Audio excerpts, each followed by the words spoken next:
우리 먼저 옆에 있는 분들이랑 같이 교제 나누시면서 시작했으면 좋겠습니다. 이제 우리 인사하실 때 하나님만 목자 되십니다 이렇게 인사하시겠습니다. 만을 강조하셔야 됩니다. 오늘 기억하시죠 말씀. 예, 하나님만 나의 목자이십니다.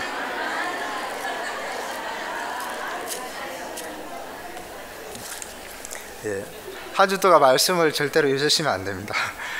그래야지 우리가 겨우겨우 이 세상을 살아남을 수 있을 것 같습니다. 성경에 보면 우리가 신앙생활을 잘하는 것은 생각보다 굉장히 간단합니다. 그것은 하나님께서 중요하게 여기시는 것을 우리가 중요하게 여기면 되고, 하나님께서 가볍게 여기는 것들에 있어서 저희가 가볍게 여기면 끝입니다.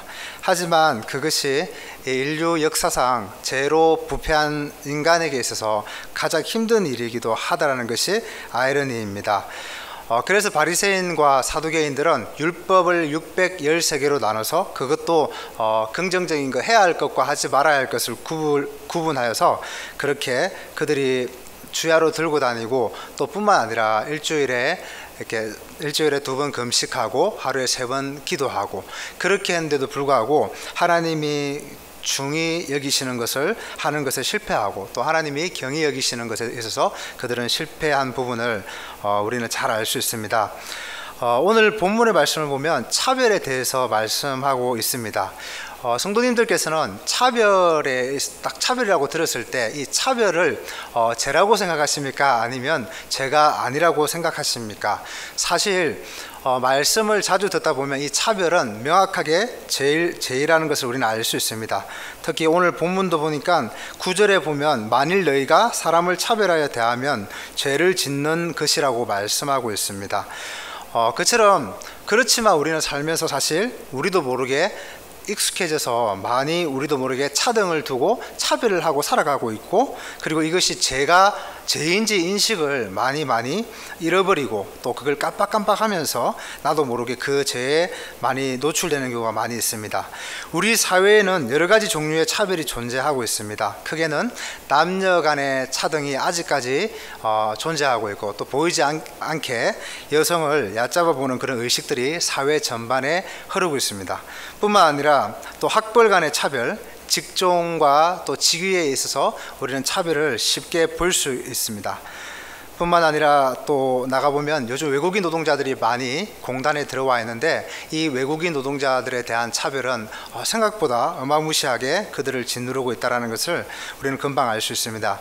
싼 노동값을 지불하고 그들이 모든 허드렛 일을 다 도맡아 하고 있을 뿐만 아니라 이 땅에 와서 먼저 배우는 것이 욕설과 또 때로는 구타가 성행하고 있다는 것을 주변을 통해 들을 수가 있습니다.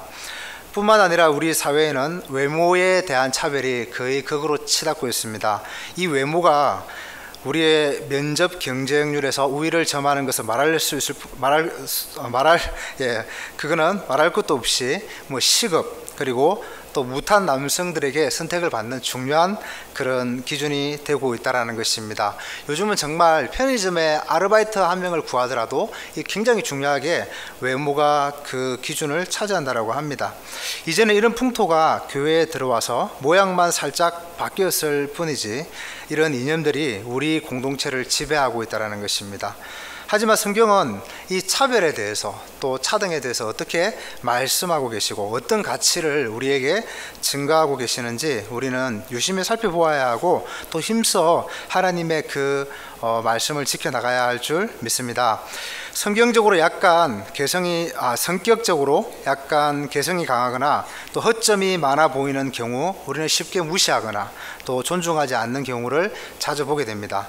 우리의 욕심이 가는 대로 행하는 것을 성경은 죄라고 하고, 이런 차별을 막는 것을 말씀에서 보니까 우리 영광의 주 곧 예수 그리스도에 대한 믿음을 가진 것이라고 말씀하고 있습니다. 차별하지 않는 믿음을 가진 사람에 대해서 그리스도에 대한 믿음을 가진 것이라고 강조하고 있는 것입니다. 저는 대학 때 교환학생을 갔을 때 그 인종차별이 무엇인지 한번 경험한 적이 있습니다.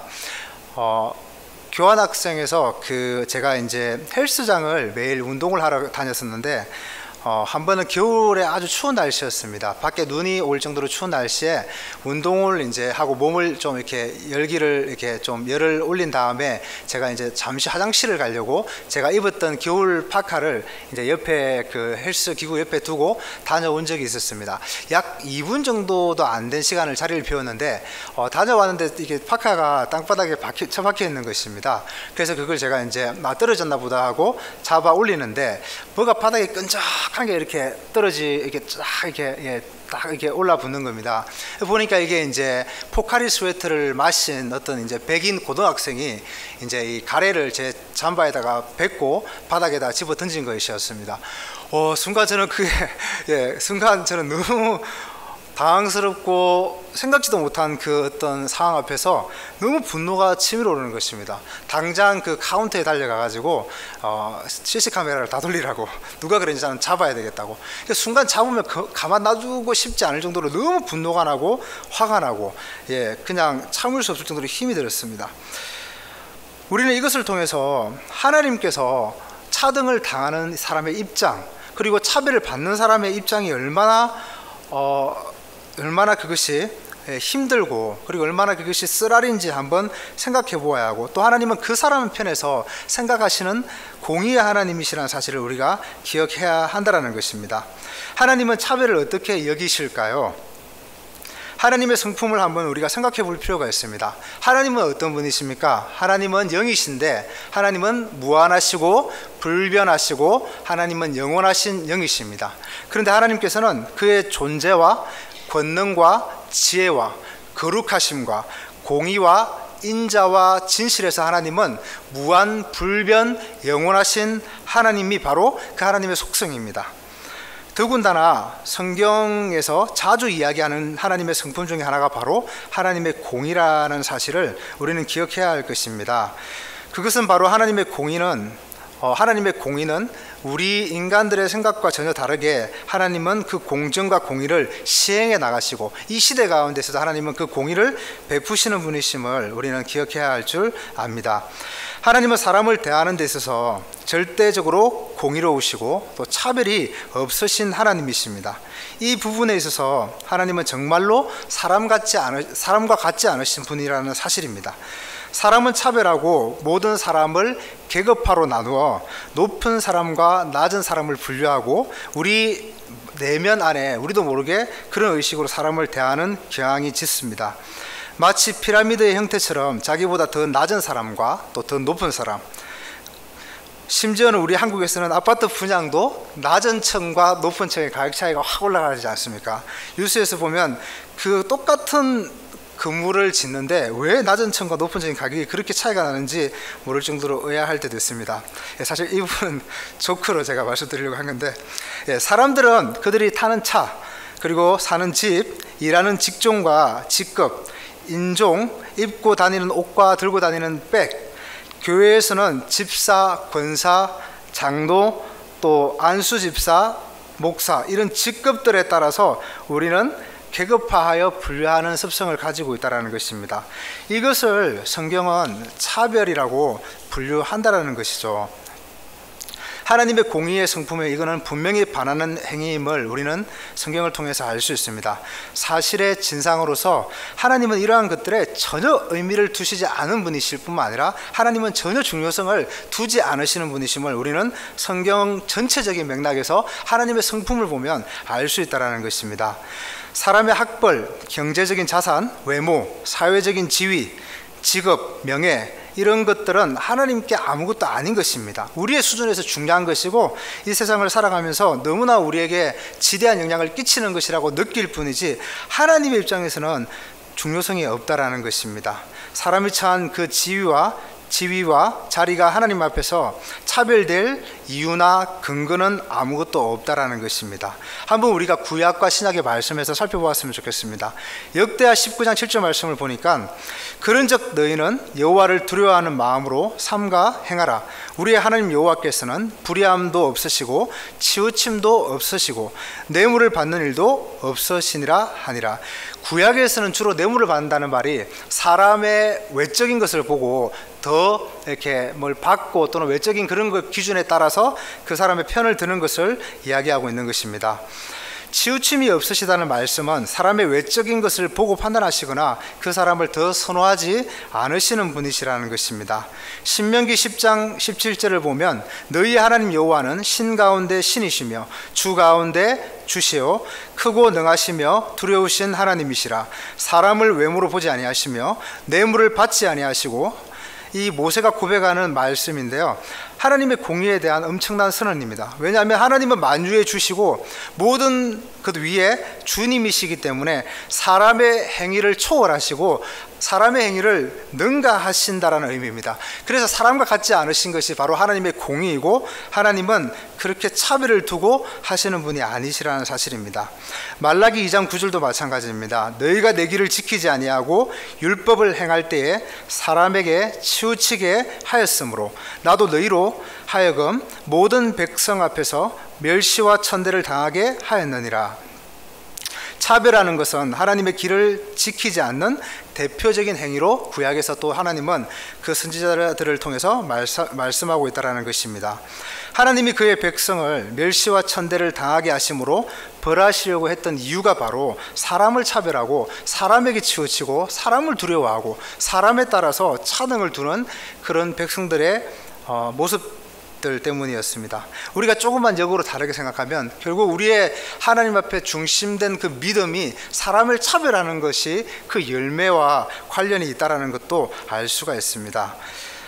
또 신약에서 찾아보면 사도행전 10장 34절 35절은 구원에 있어서도 차별이 없으신 하나님의 공의를 볼 수 있습니다. 베드로는 입을 열어 말하되 내가 참으로 하나님은 사람의 외모를 보지 아니하시고 각 나라 중 하나님을 경외하며 의를 행하는 사람을 다 받으시는 줄을 깨달았도다라고 고백했습니다. 다시 말하면 하나님은 편애를 하시지 않으시기 때문에 하나님을 경외하고 하나님의 의를 행하는 사람을 다 구원하신다는 의미입니다. 하나님은 사회적인 지위와 또 부유함의 크기는 하나님께 전혀 중요성이 없다라는 것입니다. 아무리 야무져 보이고 매력적으로 보이는 것에 하나님은 편애를 두시는 분이 아니라는 사실입니다. 또한 구원의 문제에 있어서 하나님은 공평한 하나님의 성품을 우리에게 하나님은 뿌리셨습니다. 로마서 2장 9절 11절을 보면 악을 행하는 각 사람의 영에는 환난과 곤고가 있으리니 먼저는 유대인에게요 그리고 헬라인에게며 선을 행하는 각 사람에게는 영광과 존귀와 평강이 있으리니 먼저는 유대인에게요 그리고 헬라인에게로다. 하나님께서 외모로 사람을 취하지 아니하심이라. 하나님은 우리를 구원하시는 데 있어서도 하나님은 차등을 두시지 않은 분이시라는 것입니다. 사람의 조건을 보시지 않는 하나님이십니다. 구원은 하나님께 전적으로 달려 있으며 이는 하나님의 공의로움에 완전히 시행되는 것입니다. 우리가 아는 것처럼 누구는 선택하고 누구는 유기하신다라는 것도 우리 편에 볼 때 그것에 형평성이 어긋난다고 생각할 수 있지만 사실은 하나님의 완전한 공의에 있어서 우리가 그게 이유를 어떤 불문을 달 수 있는 이유는 없는 것입니다. 그것도 완전한 하나님의 공의에 해당되는 것이죠. 바울은 사회적인 신분에 있어서도 차별을 두지 않으시는 그 하나님에 대해 이야기하고 있습니다. 그 사람이 노예이든지 또 노예의 주인이든지 아니면 고용주이든지 고용인이든지 주님께서는 차등의 원리가 성립되지 않는 그런 말씀을 하시는 것을 볼 수가 있습니다. 6장 9절 에베소서 6장 9절의 말씀을 보면 우리 한번 찾아봤으면 좋겠습니다. 에베소서 6장 9절 말씀입니다. 에베소서 6장 9절 317페이지입니다. 신약 317페이지입니다.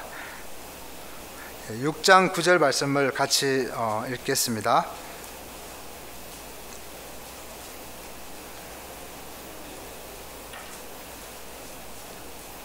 네, 같이 읽겠습니다. 시작. 너희도 그들에게 위협을 그치라. 이는 그들과 너희의 상전이 하늘에 계시고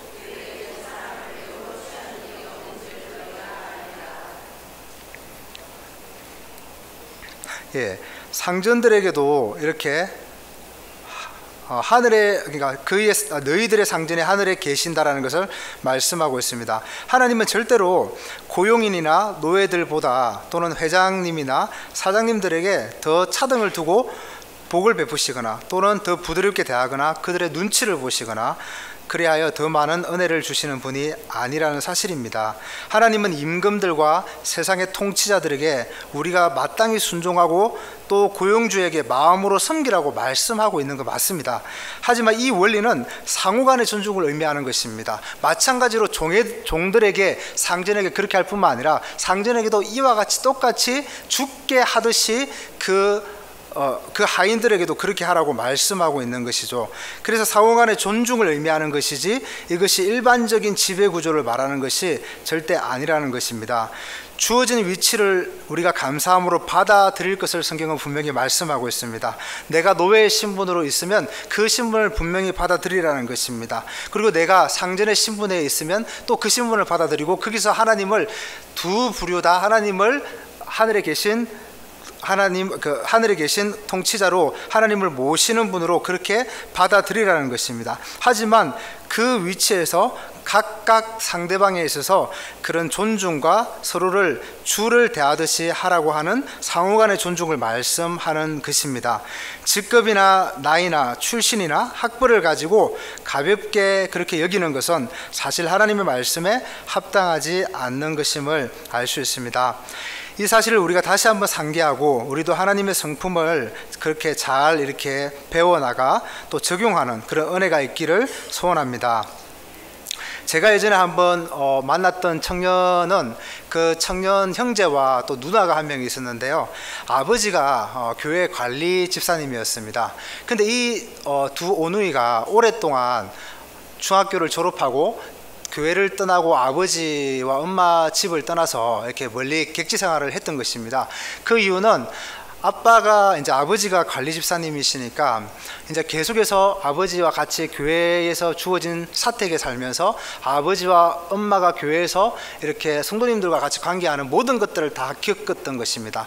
어릴 때부터 그런 차등을 경험했던 것이고 그게 상처로 너무 깊이 그 친구들에게 내려앉았기 때문에 이 친구들이 어릴 때부터 객지 생활을 선택했던 것이고 고등학교 때부터 부모님을 떠나 둘이 이제 이렇게 집을 임대하여 이렇게 사는 것을 보았습니다. 그리하여서 그 안에 큰 상처가 있는 것을 보면서 제가 참 마음이 안타까웠던 적이 지금도 기억이 납니다. 그처럼 성경은 우리에게 우리의 위치나 그런 지위에 따라서 우리가 특히 교회 안에서 그런 잘못된 차등이나 또는 열등감을 주는 것에 있어서 이 살아있는 공동체의 참 모습이 아닌 것을 우리에게 말씀하고 있는 것이죠. 성령 하나님께서 역사하시는 공동체 안에서 이렇게 어떤 상대방의 어떤 성격이나 성향이나 또는 그 사람의 지위나 또는 세상에서 가지고 있는 어떤 위치에 따라서 그렇게 하는 것은 사실 올바른 건강한 공동체의 모습으로 세워지는 것이 아니라는 것을 우리가 다시 한번 말씀을 통해서 깨달아야 할 줄 믿습니다. 이 차별의 죄에 대해서 받아들이는 것은 사실 사람으로서는 너무나 힘이 들 것입니다. 예수 그리스도의 교회 안에서 우리는 그렇게 행하는 경향이 너무나 지배적이기 때문입니다. 그 이유는 우리의 죄의 부패와 타락으로 말미암아 우리는 특정한 대상을 향해 끊임없이 차등과 또 편애를 가지고 살아가고 있는 것인 것이죠. 분명히 이것은 교회와 성도의 올바른 모습이 아닙니다. 우리는 그 사람의 부동산과 또 현금의 가치와 또는 어떤 차를 타고 다니고 어떤 직장을 다니는가에 많이 매료되기도 합니다. 어떤 백을 들고 있고 또 그 남편의 사회적 지위가 어떠하며 그런 것들이 우리로 말미암아 더 가까이 붙어야 할지 아니면 어느 정도 거리를 둬야 할지 우리에게 그런 관계에 선을 긋는 것들이 되기도 하다라는 것입니다. 특히 한국 사회는 세상뿐만 아니라 교회에서도 나이부터 파악하고 경력부터 염두에 두고 상대를 판단하는 경향이 짙다라는 것입니다. 온라인에서는 사람의 이름 뒤에 따라오는 학벌과 이력서 이런 굉장한 것들에 관심을 느끼고 이런 것들을 굉장하게 여기고 하나님은 이 중에 어느 하나에도 관심을 두지 않으시는 공의의 하나님이시며 이런 것들은 하나님께서 영혼의 가치에 대한 평가에 있어서 전혀 문제가 되지 않는 것이라는 사실입니다. 하지만 우리가 이런 것들을 자주 잃어버리고 우리도 그것을 중요하게 생각하고 살아가고 있지 않는지 한번 돌아보았으면 좋겠습니다. 전혀 관계성이 없을 뿐만 아니라 이런 것들은 하나님께 있어서 가치가 제로라는 것입니다. 하나님은 모든 사람을 판단하고 평가하실 때 속 사람의 근거에서 가치를 두시는 하나님이십니다. 우리는 이 사실을 또 많이 들어서 잘 알고 있습니다. 하지만 우리가 정말 그렇게 살고 있습니까? 정말 그 가치, 하나님께서 중하게 여기시는 것을 내가 있는 공동체, 내가 속해 있는 소그룹, 내가 나와 있는 사회 생활 안에서 사람들에게 그렇게 그 가치관을 가르치고 영향력을 끼치고 또 그렇게 세워 나가고 계시냐라는 것입니다. 그것이 바로 하나님의 나라이며 하나님을 믿는 믿음에 나오는 어떤 열매의 모습들이라는 것입니다.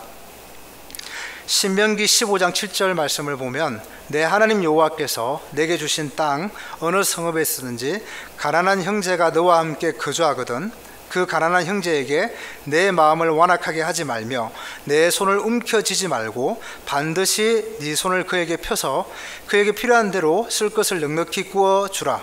삼가 너는 마음에 악한 생각을 품지 말라. 곧 이러기를 일곱째 해 면제년이 가까이 왔다 하고 내 궁핍한 형제를 악한 눈으로 바라보며 아무것도 주지 아니하면 그가 너를 여호와께 호소하리니 그것이 내게 죄가 되리라. 너는 반드시 그에게 줄 것이요 줄 때에는 아끼는 마음을 품지 말 것이니라. 이로 말미암아 내 하나님 여호와께서 내가 하는 모든 일과 내 손이 닿는 모든 일에 내게 복을 주시리라. 하나님은 당시에도 나그네 된 자들 또 소외된 계층들에게 하나님의 공의를 베푸시기 위해서 일곱째 해가 되면 빌린 빚에 대해서 탕감하라 하시고 또 곡식을 거둘 때에도 어느 정도의 분깃을 남겨두라고 명령하신 것이죠. 요즘 지역 아동센터를 가보면 거기에 가면 지적 장애를 가진 학생들과 또 분노 장애 여러 가지 그런 질병이 있는 친구들도 있고 또 어떤 학생들은 취약계층 이제 밑에 한부모 가정 밑에 사는 있는 학생들을 보게 됩니다. 그 지역 아동센터에서는 국가의 보조를 받고 국가에서 또 월급을 받아서 센터장님이 그 월급을 받고 아주 디테일하게 모든 그 쓰는 재정과 또 페이 결정하는 그 월급을 주는 부분에 대해서 다 보고서를 만들어서 복지사가 다 그렇게 서류를 만들어 국가에 이렇게 다 감사를 받고 투명하게 그렇게 하고 있는 것입니다. 그렇게 해서 그 정말 취약계층에 있는 힘든 친구들에게 필요한 것들이 제공되고 또 방과 후에 참여하지 못하는 학원 같은 데 다니지 못하는 친구들에게 교육을 하고 가르치고 또 보니까 이게 방학이 되면 점심 식사를 주고 또 방학이 아닌 학기 때는 아이들에게 저녁에 부모님이 두 분 중에 한 분이 또 늦게 직장을 맞으시니까 식사를 이렇게 제공해 주고 그렇게 케어하는 것을 볼 수가 있었습니다. 사실은 교회가 하던 역할들이었습니다. 수십 년, 몇십 년, 1, 20년 전만 하더라도 많은 사람들이 교회에 몰려 있었고 주중에도 교회에 와서 모이기를 좋아하고 같이 밥을 해 먹고 또 필요한 걸 나눠 먹고 교회들이 하는 것들이 어느 순간 이 세상의 어떤 지팡이를 들어서 하나님께서는 국가라는 그런 기관을 통해서 그런 취약계층 어려운데 소외된 사람들을 돌아보시고 그 사람들에게 하나님의 공의가 시행되도록 하나님은 역사하고 계신 줄도 모르겠습니다. 그런 생각을 하게 되었습니다. 하나님의 사람과 하나님의 교회와 하나님의 지도자들은 사람을 차별하면 안 된다라는 것입니다. 마음이 가는 사람들을 자신의 편으로 만들고 맞지 않는 사람들로 하여금 보이지 않게 벽을 치고 차별하는 것은 하나님의 교회 공동체의 건강한 속성이 아닙니다. 우리는 이 공의를 시행하는 것에 목숨을 걸어야 하는 예수님의 제자들임을 확신합니다. 마지막으로 오늘 본문에 다시 돌아와서 보면 3, 4절 말씀을 보면 우리 3, 4절 말씀을 다시 한번 읽겠습니다. 죄송합니다. 1장 3, 4절입니다. 야고보서 1장 3, 4절입니다. 시작.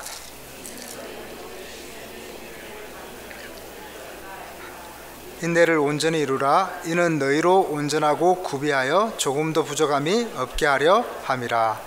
야고보서 계속해서 1장부터 오늘 2장까지 살펴보면 결국 성령님께서는 이 야고보서 저자를 통해서 의도하시는 바는 분명합니다. 이 믿음의 테스트를 통해서 우리에게 오는 여러 가지 시련과 우리에게 오는 유혹과 우리가 겪는 삶에서의 테스트를 통해서 우리 안에 주어져 있는 우리에게 온 그 하나님의 생명이 또 우리의 믿음이 진짜인지 가짜인지 끊임없이 확인하라는 것입니다. 야고보서를 보면 성령 하나님께서는 살아있는 참된 믿음을 테스트하기 위하여 시련들을 허락해 주신 것을 눈치챌 수가 있다는 것입니다. 이 시험들은 우리의 믿음을 확인하기 위한 방편인 것입니다. 야고보서는 정말 당신이 참 신자입니까? 거듭난 믿음의 흔적을 지닌 사람입니까? 그렇다면 이런 흔적이 삶으로 드러날 것이라는 것입니다. 인내를 이루어 끝까지 그 인내를 이루며 하나님이 말씀하신 것처럼 우리는 시련 앞에서 기쁨으로 온전히 여기며 그 시련을 감당하고 감내할 것이라는 것입니다. 또 우리가 살펴보았던 것처럼 유혹이 찾아올 때 그 유혹을 대하는 우리의 자세는 결국 우리가 하나님 앞에서 참 믿음의 사람인지를 드러내는 증명하는 하나의 잣대가 될 것이며, 하나님께 유혹을 받는다 말하고 내 욕심에 끌려 지속적으로 미혹되어 간다면 문제가 있다라는 것입니다. 또 우리가 살펴보았던 것처럼 나는 온유함으로 하나님의 말씀을 받고 계신지요.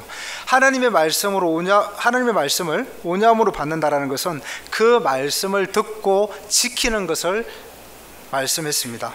정말 나는 하나님의 말씀을 온유함으로 받아 그 말씀을 지키는 데 힘쓰고 부족하고 넘어지고 또 바닥을 기어가지만 그럼에도 불구하고 그 말씀을 살아내려고 엉엉 울면서 하나님 앞에 우리는 엎드리고 있는 사람인지요.